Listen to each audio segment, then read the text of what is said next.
In previous video, we learned about matter.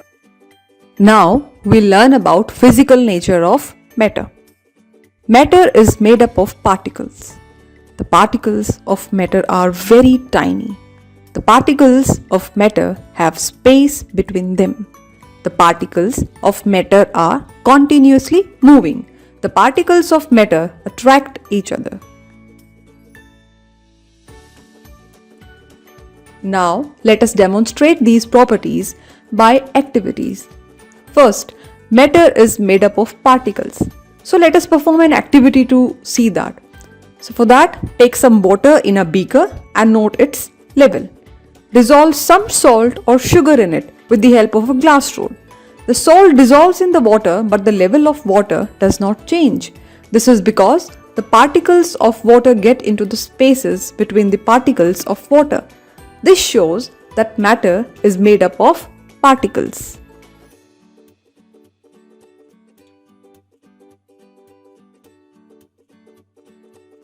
Now, let us illustrate the second property of matter, that is, the particles of matter are very tiny, through another activity. For that, now dissolve 2 or 3 crystals of potassium permanganate in 100 ml of water in a beaker. Take 10 ml of this solution and dissolve in 100 ml of water. Take 10 ml of this solution and dissolve in 100 ml of water. Repeat this process 5 to 6 times or depends on how much dilution you want. This shows that a few crystals of potassium permanganate can color a large volume of water because there are millions of tiny particles in each crystal.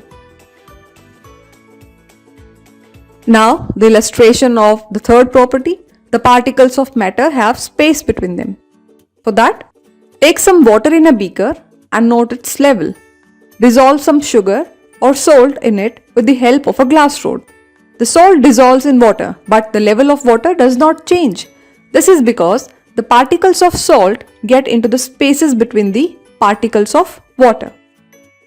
So, here we have the beaker in which particles of water is magnified millions of times so that we can see it clearly, the particles of water, and then sugar is added and water is stirred so that it gets mixed up, and then we can observe that the particles of water and sugar are dissolved because there was space between the particles of water. So the particles of sugar get dissolved in water, or you can say they get placed between the spaces present in water. Now, activity for another property, that is, particles of matter are continuously moving. Let's perform the activity. For that, take some water in a beaker and put a drop of blue or red ink slowly along the sides of the beaker. Like in our example, we have used the red ink. Now leave it undisturbed for few hours.